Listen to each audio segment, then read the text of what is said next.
A Wetlands experience.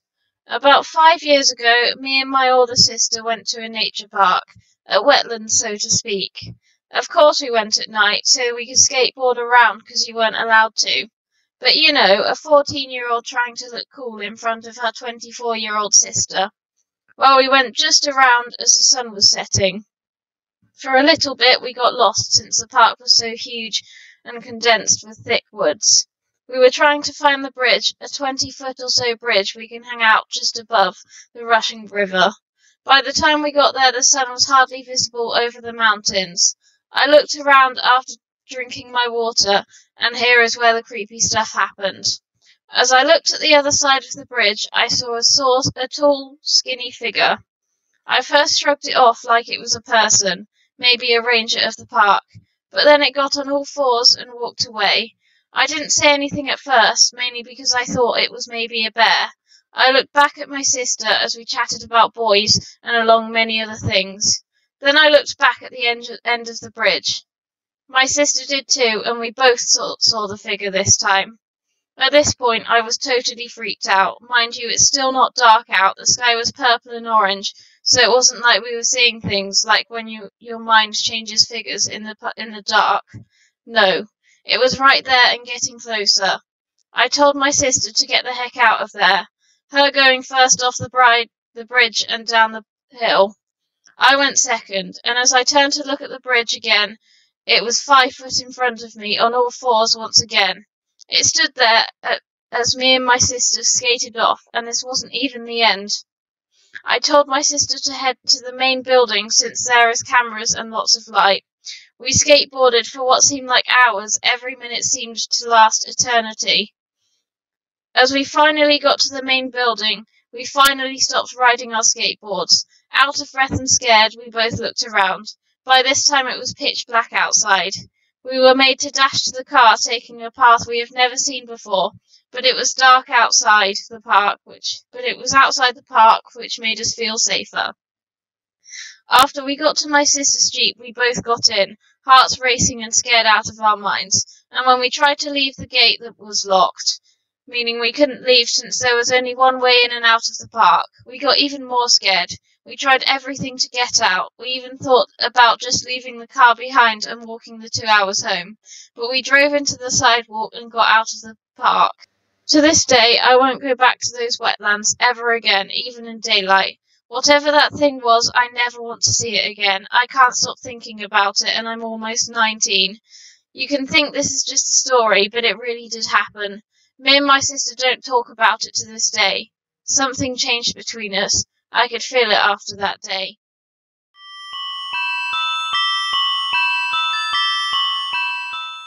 So I live in Arizona. Over the weekend, I went camping with my fiancée and her sister and husband.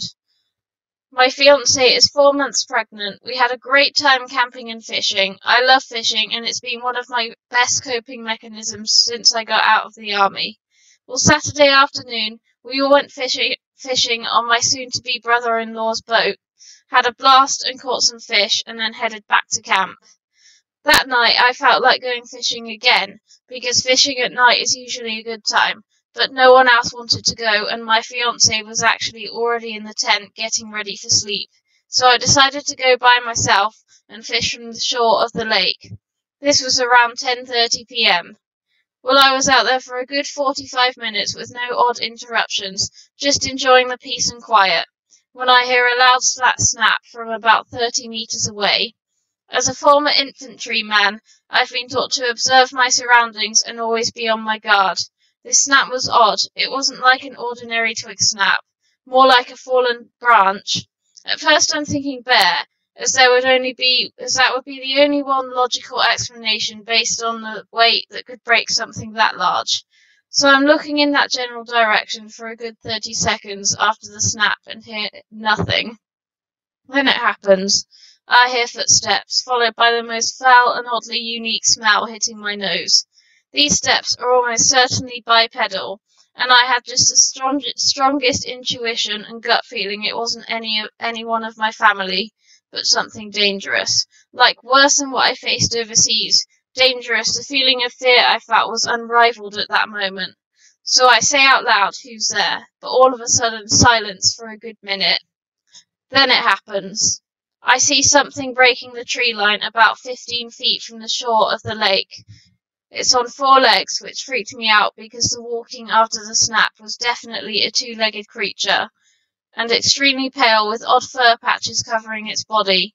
It looked like a malnourished wolf or coyote, but with a smaller head, like the head was half developed. We locked eyes, and again, it's like a telekinetic wave of fear washes over me, but I stood my ground. This thing then does what made me 100% sure it wasn't a normal animal. It talks. First, the most creepy laughter, almost like a child's mixed with a demon's, the best way I can describe it. And then it says to me, while simply walking away now, "Danger, you're in danger, all of you," followed by more laughter. I stood frozen, watching it as it walked parallel to the lake until it was out of sight.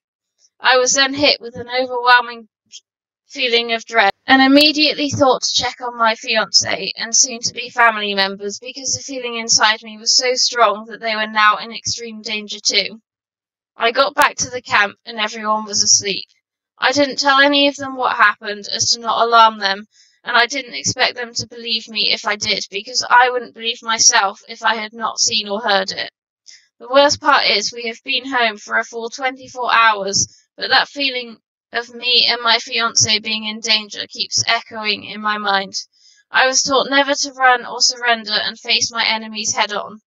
And this feeling I have is almost like a life or death thing. Kill it and be safe, or feel like me and my fiancé are going to die for God knows how long. I have training and have dealt with enemies before. Should I go back, alone and prepared? What should I do? My fight or flight response has been shut off since we've gotten home, and most of me wants to go back, prepared, and face this thing, or try to find something which I doubt would be an issue based on this weird feeling I have inside of me. Honestly, everyone, what should I do? Because I can't get this creature's words or thoughts, whatever it projected onto me, out of my head, much less the words I actually heard. Edit. I'm posting this on my brother's account because my fiancé knows mine and I do not want her to see this. Edit 2. We're about 40 minutes away, fully prepared, hopefully, and ready. My brother drove separately as he is relatively scared and I want him to be able to leave whenever he wants, regardless if he's our filmer or not. His safety is more important. I will update if we make it out safely, God willing. Thanks to all of you who wished me the best and gave me advice. You're all appreciated. Edit 3. Forgot to mention, something odd happened. Day before yesterday at night, I got a notice saying strange activity had been sent on this account and it was locked. Had to change the password, so did it, and told my brother. After it said it was okay, but I haven't even been able to log in until today. It randomly worked. Kind of odd, but hopefully nothing. Going silent until Monday, I'm guessing. God bless, guys. Update. We finally made it out. This weekend was like an acid trip. All except a short time Sunday night when we finally encountered the thing again. My brother left out first day, as he said all night he was hearing odd and terrifying sounds, but the weird thing is me and Matt hadn't heard anything. We went exploring and all of a sudden everything was just confusion Sunday night. We had planned to leave Sunday, but agreed to stay another night because we hadn't had any success. But finally, for an amount of time I can't really remember, we had an encounter. Weirdest thing is, we're missing about 9 rounds total from our sidearms, but don't remember firing at all. Matt doesn't either. If anybody lives anywhere near Greer, Arizona, or close to Hawley Lake, please let me know if you heard any gunshots. We were high up and far out, but still. We were technically right outside the Apache Indian Reservation, or so we think. After the first night, it's like we were on drugs.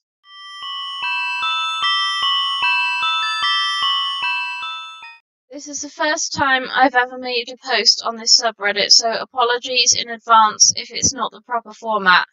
I'm a long-time lurker and first-time writer. I am a 26-year-old woman who has lived in Alaska my whole life. This will become important later when you see just how far this person would go to try and be with me. This all happened a few years back when I was in college. Like any woman at that age, I made a grave mistake of attempting online dating to disastrous consequences. I was using OkCupid to try and find a potential partner, but I also had it listed in my bio that I was looking for friends. One day, this girl, let's call her Jen, messaged me. She seemed nice and we got to talking and really hit it off, but I made it clear that at the time I wasn't looking for a relationship due to being preoccupied with work and school.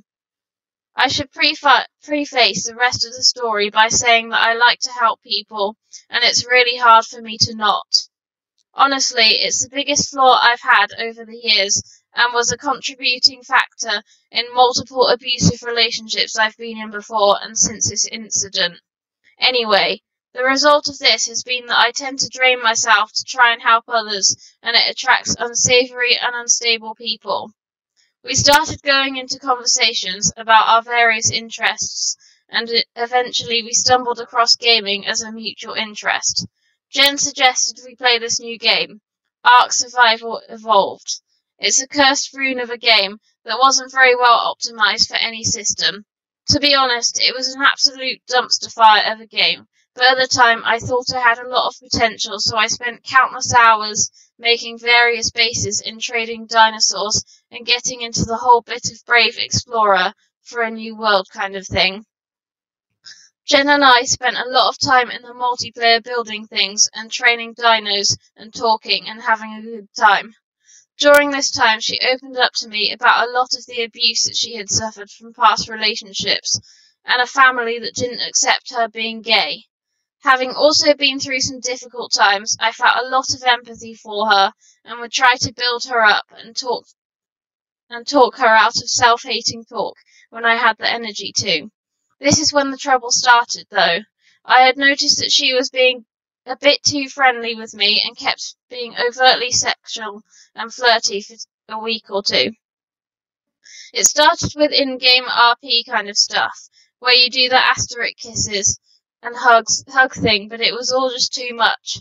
She was really nice and all, but totally not my type. I had addressed the situation multiple times, saying that it had made me feel very uncomfortable. But every time we had that conversation, Jen would tell me that she understood and would back off, etc., etc. You know the drill. It never got to her, though. By this time, we started having communications on a chat app called Telegram. I wasn't always on my computer, so it seemed like a convenient solution. I've started noticing that a lot of the emojis she was using displayed a similar kind of lack of respect for my boundaries, just as before I had mentioned to Jess that it made me uncomfortable. Jen, I think it meant. I knew she had a lot going on upstairs, but being me, I have always been a very gentle soul. It's always been very difficult for me to set firm boundaries and keep those, especially when somebody is suffering. One weekend was very packed with homework and a double shift at work, so I ended up getting home very late. I booted up the computer just to check some emails as I ate my dinner of top ramen before zonking out. When Steam loaded, I noticed that I had hundreds of missed messages and comments, all from Jen. I started from the top, and I read through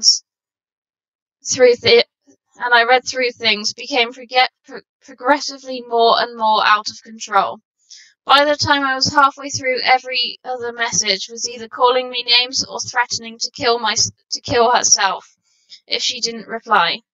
I had seen enough, so I just sent a message saying that her behaviour was unacceptable and I can't be friends with someone who is going to be abusive like this. I blocked her on Steam and on Telegram. This is when crap really hit the fan.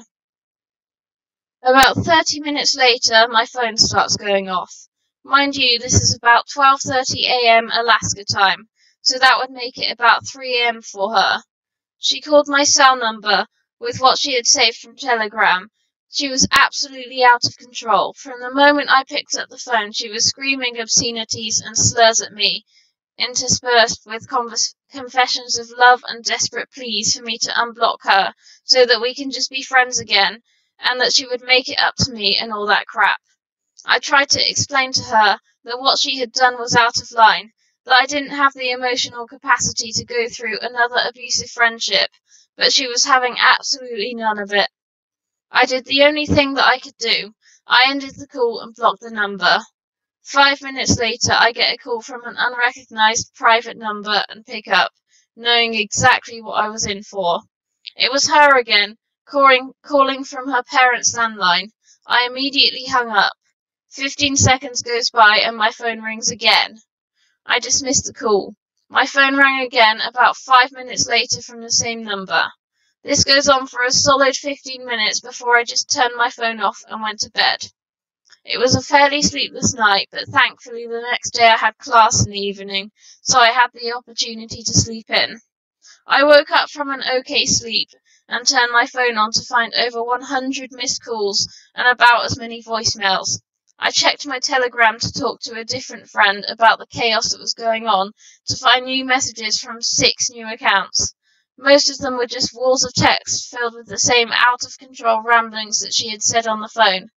They were the texts of someone who had completely lost it, all over the place in tone and message, and switching back and forth between "I love you" and insert slurs here, with little regard for spacing, punctuation, capitalization, or general legibility. I was horrified. I mean, I had seen my fair share of breakdowns, but never ones that impacted me directly. Then I got a phone call, some unknown private number. Hoping she had calmed down enough to listen to reason, I picked up, and she started in sobbing and screaming unintelligibly at me, starting right back in. Mad as hell, I screamed into the phone for her to shut up, and for the first time in what was probably about 14 hours she did. Very clearly, I told her not to call me again, and that she had gone way over the line, and that I wanted nothing to do with her after this. In a calm monotone that still makes me shudder to this day, she said, "What do I do to prove my love to you? Do you want me to kill myself? How about my dog? I can kill her for you." Honestly, I was so shocked. I just told her no, and that if she loved me, she would move on and get help. That this was the worst possible answer. Immediately, she started in again screaming, so I just hung up and turned my phone off. I'm shaking again just remembering all of this. She called me back constantly for the rest of the morning until I turned my phone off. The next day I went in and got my number changed, hoping that would be the end of it. A few days passed and I'm at work. My boss came over saying I had a phone call from my mum. I thought nothing of it until I picked up the phone and heard Jess's voice on the other end. She started in talking about how she had been cutting herself, and how she would keep going until she was dead if I didn't unblock her. So I hung up the phone without a word. I told my boss not to bother me with the phone calls unless it was from a known listed number on my emergency contacts file. With my new phone, I set up Telegram again and started going through blocking all of her old accounts, and that still wasn't the end of it. For about 6 months after this whole thing went down, every few weeks I would get a new Telegram contact on a new number begging me to unblock her so we could be together. I know it's not some big climatic ending, but honestly, what could I do? All I knew of her at the time was her first name, screen name, and state. If I had reported it to the police, nothing would have been done anyway. The cops here don't take kindly to queer people like myself, so I just didn't want to risk anything with them. I have more tales of internet stories, but this is by far one of the most jarring that I encountered. Sorry if it's not all flared up. It's just the boring truth. Oh, and to the Jess, or Jen, the out-of-control lesbian from Ark Survival Evolved, I hope you've gotten help, but please let's never meet again.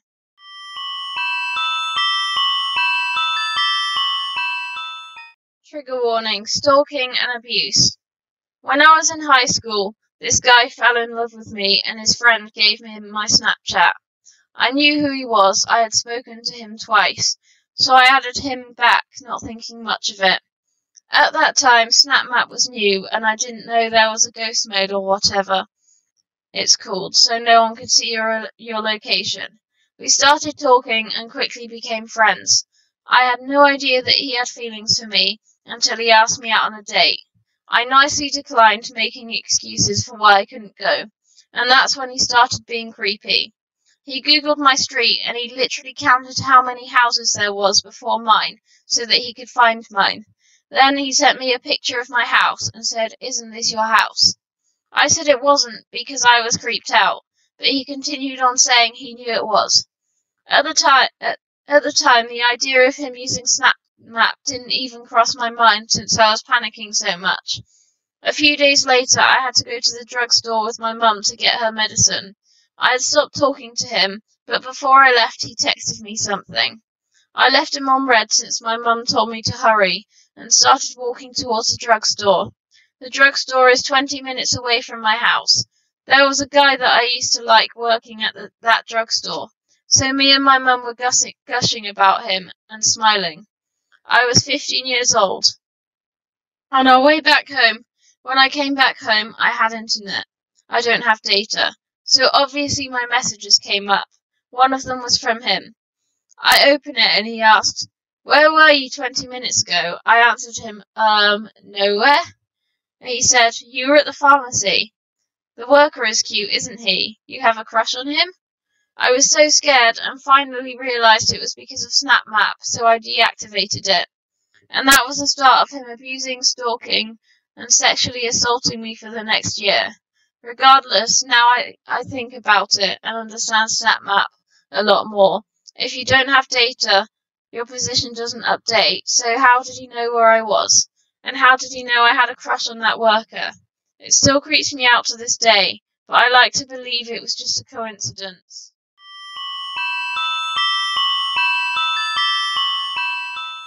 I never realised the amount of mysterious things that happened to me during my childhood.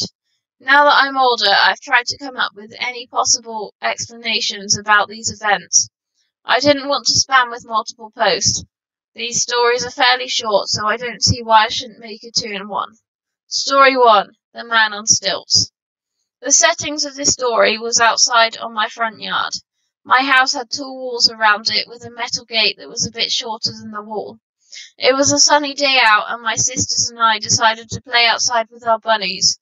After maybe 10 to 20 minutes, my oldest sister said she was going to go inside to watch YouTube or read. My second oldest sister and I shrugged and said, "Do whatever." After she left, my sister and I sat on the ground while still petting the bunnies and hugging them. Then suddenly, out of nowhere, a man who was on stilts looked over our gate and said, "Hello, do you girls want to buy stilts?" Confused, we looked at each other and exchanged looks. She said to ignore him, but he wouldn't leave and kept standing there watching us. So out of frustration, I said, "No thank you," and he replied, "I'll give you a discount." At this point, I started feeling fear and yelled, "I said we don't want any." The man appeared to be upset. I looked at him and he started to walk away. I felt relief as I saw him disappear behind a tree. But then, just as I thought it was over, the gate to a dog pen we had swung open and the dogs came loose. Panicking, I grabbed the dogs while my sister grabbed the bunnies from the ground. To this day, my sister and I don't know who that man was, why he was trying to sell stilts to us, or why/how the dog's pen gate opened by itself. Story 2. The event took place a few weeks after the man in stilts. My mother was driving my sisters and I back home from school. I was enjoying my music while looking out of the music. As we got nearer our house, I felt strange. I glanced back at my sisters, who were minding my own business. I didn't say anything about feeling odd because I knew they'd make fun of me. Soon my mother drove through a roundabout. Standing on the circle of the roundabout, I saw an old man. We made eye contact and held it until I had to turn my body backwards to look out of the rear windows of the car. But to my surprise, the man was gone. Weirded out, I sat properly in my seat and tried to process what happened. When I got to the house, I asked my sisters, "Did you guys see the old man standing on the circle that made the roundabout?" They both scrunched their face and said, "What old man?" Yet there was no old man. I felt shivers running up my spine, and yet again, there are many plausible things that could have happened to the old man I saw. He could have crossed the street, got into a taxi or another car. But it's also possible that my sisters didn't see him because they were too busy doing their own things.